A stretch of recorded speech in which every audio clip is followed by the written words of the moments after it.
Hello dear student, welcome. अब ऐसा cost sheet को बोलते हैं एस्टिमेटेड कॉस्ट शीट। तो ये दिया है 2013 का अपने को, फिर उसके बाद थोड़ा चेंज करने का 2014 का भी बनेगा। मतलब 13 और 14 दोनों बनाने हैं। मतलब कोई एग्जामिनेशन में 20 मार्क के लिए भी आता है, 15 मार्क के लिए भी आता है। तो सबसे पहले एक काम करो, टेबल को सॉल्व करते हैं, राइट। तो कॉस्ट शीट सॉल्व करने से पहले आपको कॉस्ट शीट का फॉर्मेट याद होना चाहिए। तो direct material, direct wages, direct expense तीनों को ऐड करेगा तो प्राइम कॉस्ट आएगा। फैक्ट्री का खर्चा ऐड करेगा तो वर्क कॉस्ट आएगा। ऑफिस का खर्चा ऐड करेगा तो कॉस्ट ऑफ प्रोडक्शन आएगा। पहले इधर तक लड़ाई करता हूँ, ठीक है। तो अब इधर देखो, इधर यूनिट्स दिया 2500 और किधर यूनिट्स दिया नहीं है। तो ये यूनिट क्या दिया, सेल दिया, मतलब माल बनाया भी इतना है और बेचा भी इतना है। ये 2500 यूनिट्स हमने यहाँ लिख दिया, ओके। अब सिर्फ 2013 को ध्यान दो। सबसे पहले क्या दिया, रॉ मटेरियल परचेज क्या दिया है। तो रॉ मटेरियल परचेज तुम्हारा डायरेक्ट मटेरियल में आता है, किधर आता है। और इधर ना आपको closing stock of raw material भी दिया है, मतलब मटेरियल भी दिया है और क्लोजिंग स्टॉक भी दिया है। तो आपको क्या करना पड़ेगा, 80,000 में से 5,000 क्या करना पड़ेगा, माइनस करना पड़ेगा। तो रॉ मटेरियल दिया है 75,000, कितना दिया है 75,000। अभी मुझे इसका रेट, तो इधर मैंने क्या कर दिया मालूम है क्या, अमाउंट लिखा है ना, तो इधर रेट लिख देता हूँ। तो फिर एक काम करता हूँ, इधर लिख देता हूँ अमाउंट, इधर लिख देता हूँ रेट, इधर लिख देता हूँ अमाउंट, इधर लिख देता हूँ रेट। रेट को बोलते हैं यूनिट, है ना, ठीक है। यूनिट रेट एक ही होता है। तो यह अमाउंट है ना, तो मुझे रेट चाहिए इसका। तो मैं क्या करूँगा, अमाउंट को यूनिट से डिवाइड कर दूँगा। अमाउंट को यूनिट से क्या करूँगा, डिवाइड। तो रेट इसका आएगा 30। रेट कितना आ गया, ऐसे ही लिख दिया टाइम पास में। अच्छा, इधर दिया वेजेस 30,000, इधर वेजेस लिख दूंगा 30,000। इधर दिया डायरेक्ट एक्सपेंस 25,000, इधर लिख दूंगा 25,000। Direct material, direct wages, direct expense, ये तीनों को ऐड करके अपने को क्या मिलेगा, प्राइम कॉस्ट। क्या मिलेगा, तो इसको ऐड किया तो मेरा 1,30,000 आ गया। कितना आ गया, 1,30,000। सिंपल। अगर मुझे रेट्स भी चाहिए इसका, तो मैं क्या करूँगा, हर अमाउंट को इससे क्या कर रहा हूँ, डिवाइड। 30,000 को 2500 से क्या करूँगा, मैं डिवाइड करूँगा। तो मेरे को उसका रेट आ जाएगा 12। 25,000 को 25 से डिवाइड किया तो रेट आ जाएगा 10। अगर मैं तीनों को ऐड करूँगा तो ये रेट आएगा, या फिर इसको इससे डिवाइड करेगा तो भी यही रेट आएगा। इधर तक तो बेसिक क्लियर हो गया, ओके। Material, wages, expense. अभी इधर बोला फैक्ट्री एक्सपेंस, क्या बोला है 40,000। तो फैक्ट्री एक्सपेंस इधर आता है ना, तो डायरेक्ट मैं लिख दूंगा 40,000 फैक्ट्री एक्सपेंस। तो 130 और 40 को ऐड करूँगा तो मुझे 1,70,000 मिलेगा। It will be my work cost.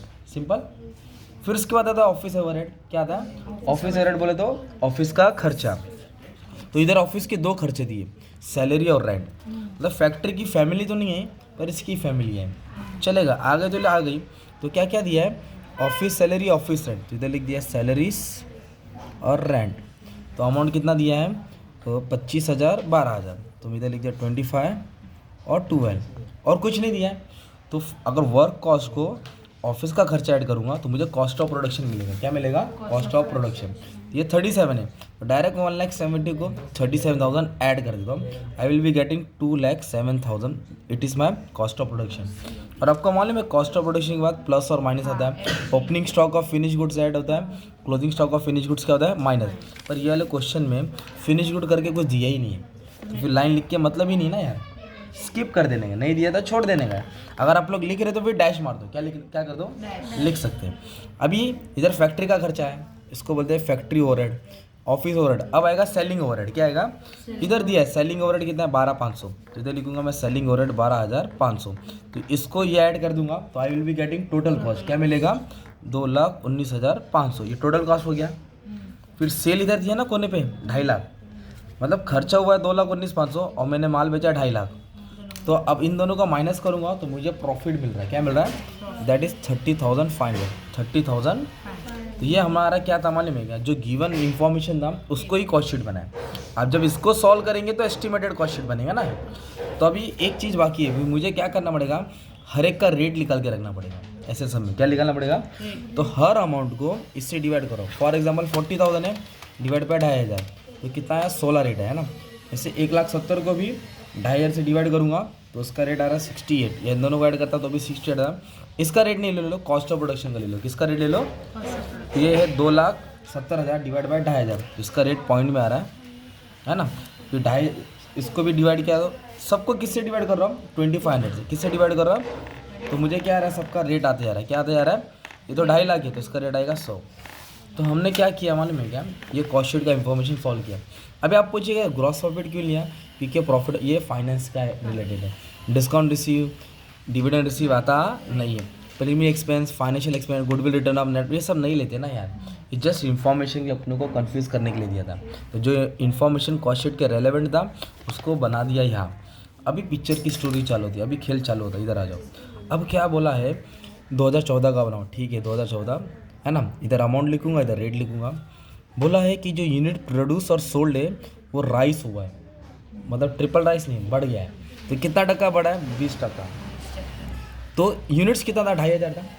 तो आप क्या करेंगे 2500 में 20% ऐड करेंगे तो 500 है, 500 और 2500 कितना हो गया 3000। जो यूनिट्स पहले 2500 था अब वो कितना हो गया मालूम है तुम्हारा 3000। ये इन्फॉर्मेशन समझा कैसे है, just we have to make the change as per the direction. अभी इधर बोला है price of raw material per unit was rise by 10%। किसका प्राइस बोला रॉ मटेरियल का। तो रॉ मटेरियल का प्राइस 30 रुपये था, कितना रुपये था 30। और कितना टक्का बढ़ा 10% बढ़ा। 30 रुपये पे 10% निकालूंगा मैं तो 3 रुपये आएगा और ऐड करूंगा ना यार, क्यों ऐड किया क्योंकि क्या बोला इंक्रीज। अगर डिक्रीज बोला रहता तो 27 आंसर आता है ना। तो मैं इधर लिखूंगा 33, रेट कितना लिखूंगा, ये यूनिट्स है और ये रेट बोला कितना टक्का बढ़ा 10%। तो मैंने क्या बोला था कॉस्ट शीट में, अगर रेट दिया है रेट और रेट ढूंढना है, रेट को क्या करना है फाइंड करना है। तो इधर रेट फाइंड करने का था तो मैंने डिवाइड किया, दिया तो क्या करूँगा इसको इससे क्या करूँगा तो मुझे मिलेगा रॉ मटेरियल। सो सिंपल हो गया ना कॉस्ट शीट। अभी इधर बोला है wages per unit will increase by 25%। कितना परसेंट 25%। रेट बोला है ना, तो रेट कितना है 12 का 25% कितना होता है 3 रुपये होता है। कितना होता है कैल्शियम मारेंगे 25% 3 आएगा। इंक्रीज बोला तो ऐड करूँगा 15 है, इधर कितना लिखूंगा मैं 15। तो 15 को किससे मल्टीप्लाई करूँगा 3 से, आई विल बी गेटिंग 45,000। अब इधर बोला है डायरेक्ट एक्सपेंस अच्छे से पढ़ना है, will increase by 5,000 in total not rate, total बोला है मतलब ये 25 है, 25 पे 5 और बढ़ गया 25 पे तो ये 30 हो गया। कितना हो गया है ना। अब 30 को इससे डिवाइड करेंगे तो आपको इसका रेट आ जाएगा 10। Simple and we know the format direct material direct wages direct expense, तीनों को ऐड करेगा तो अपने को क्या मिलेगा प्राइम कॉस्ट, ये आ जाएगा 1,74,000। ये तीनों को ऐड करेंगे तो अपने को आ जाएगा 58। कितना आएगा सो सिंपल एक नंबर। अब इधर क्या बोला है factory expense per unit will increase by 25%। तो फैक्ट्री एक्सपेंस कितना 16 पे 25% मारूंगा मैं तो आया 4 रुपये, 16 4 कितना हो गया 20 हो गया। अब इसको 20 से क्या करूँगा मैं मल्टीप्लाई करूँगा तो ये हो जाएगा 3 2 6 60,000। ये दोनों को क्या कर दूँगा ऐड करूँगा 2,34,000, इन दोनों को भी ऐड करूँगा तो 78। सो सिंपल है ना। अब है ना इधर देखो हमने सैलरी और रेंट लिखा था, इधर कुछ इन्फॉर्मेशन दिया नहीं है। तो जब इन्फॉर्मेशन नहीं दिया ना तो सैलरी को सेम लिखेंगे, ठीक है। रेंट को भी सेम लिखना चाहिए था बट इस पर एडजस्टमेंट बोला है, बहुत भारी वाला बोला है। सुनो office premises which on rental basis, rent मतलब भाड़े पे था, क्योंकि भाड़े पे था भाड़े पे लिया तो भाड़ा देना पड़ेगा। अब कंपनी ने उसको खरीद लिया, वो जगह को क्या किया परचेस किया है। तो जब कंपनी खरीदेगी तो ओनरशिप होएगा, मालिक बनेगा, तो मालिक कभी थोड़ी भाड़ा थोड़ी देगा। तो अब उसका क्या होगा डेप्रिसिएशन निकाला, कितना डेप्रिसिएशन निकाला 6,000। तो आपको रेंट नहीं लिखना पड़ेगा, एक कॉलम ऐड करके लिखेंगे डेप्रिसिएशन। क्या लिखेंगे 6,000 डेप्रिसिएशन। ये इन्फॉर्मेशन था, जो पहले भाड़ा था अब प्रॉपर्टी बनने के बाद डेप्रिसिएशन हो गया। और सैलरी के बारे में कुछ इन्फॉर्मेशन बोला था क्या, जिसका कोई इन्फॉर्मेशन नहीं रहेगा उसको आपको एज इट इज लिखना पड़ेगा। तो ये तो वर्क कॉस्ट था ना तुम्हारा, तो अब इधर कैसे इन दोनों को ऐड करके कॉस्ट ऑफ प्रोडक्शन मिला था, वैसे 25 और 6 को ऐड करके 2,34,000 रुपये के ऊपर आपको कॉस्ट ऑफ प्रोडक्शन मिलेगा। क्या मिलेगा cost of production. Okay next क्या बोला है सेलिंग ओवरहेड, क्या बोला है हाँ इधर बोला selling expense will of per unit remain same. Same मतलब कितना 5 है ना, 5 ही रहेगा। तो 5 को किससे मल्टीप्लाई करेंगे 3,000 में, तो कितना आएगा 15,000। अब इसको इससे क्या कर देंगे ऐड कर देंगे, इसको इससे क्या करना है ऐड, तो 2,80,000 आ जाएगा। सिंपल। और लास्ट में क्या बोला है कि अब बहुत इंपॉर्टेंट पार्ट, अब ध्यान देना ये वाला part, you are required to prepare statement showing estimated cost. चल बना दिया, प्रॉफिट भी निकालो। और प्रॉफिट कितना परसेंट बोला 20% ऑन सेल। क्या बोला है 20%। ये वाला पार्ट मैंने नहीं सीखा था, अभी सीखा रहा हूँ। तो अब ध्यान दो, देखो ये कॉस्ट है, ये प्रॉफिट है, ये सेल है ना। तो ये कॉस्ट कितना दिया 2,80,000, कॉस्ट कितना दिया है। और इधर स्टेटमेंट क्या बोला अपने को कितना टक्का चाहिए मालूम है क्या? ये देखो, हाँ इधर बोला है अपने को प्रॉफिट कितना परसेंट चाहिए, 20% ऑन।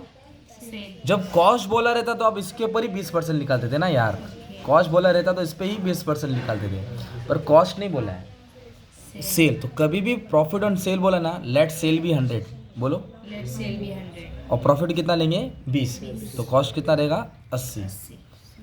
इसको 100 माना और 20 दिया है, तो 100 में से 20 गया तो कितना हो गया 80। तो ये 80% है, ये कितना टक्का है? तो अपनों को 100% चाहिए, तो क्रॉस मल्टीप्लाई करेंगे, क्या करेंगे, इसको 100 से क्या करेंगे मल्टीप्लाई और 80 से डिवाइड। तो 2,80,000 जो कॉस्ट है इंटू 100 डिवाइड बाई 80, तो मेरे को मिलेगा 3.5 लाख। कितना मिलेगा? अब 3.5 लाख पे 20%, तो दोनों को माइनस करेगा तो 20% आएगा, क्या आएगा 20%। तो अभी मैंने क्या किया इधर वापस से, ये कॉस्ट है ना, तो लेट प्रॉफिट भी, सेल भी 100, सेल भी 100 प्रॉफिट कितना दिया है 20, ये कितना हो जाएगा 80। तो इसको क्या करूँगा इससे मल्टीप्लाई और 80 से डिवाइड, तो यह आया 3.5 लाख। कितना है? इसको इससे माइनस किया तो कितना आएगा 70,000। और अब पढ़ो ना, प्रॉफिट ये 20% ऑन सेल, तो इस पर 20% आएगा तो 70 आएगा ना यार। और बाकी का कॉलम मैंने नहीं निकाला, तो हर अमाउंट को 3000 से डिवाइड करो, रेट मिल गया ना तुम्हारा। तो ये सब खतरनाक वाला सम है, उसको बोलते हैं एस्टिमेटेड कॉस्ट शीट। क्या बोलते हैं इसको? Estimated cost.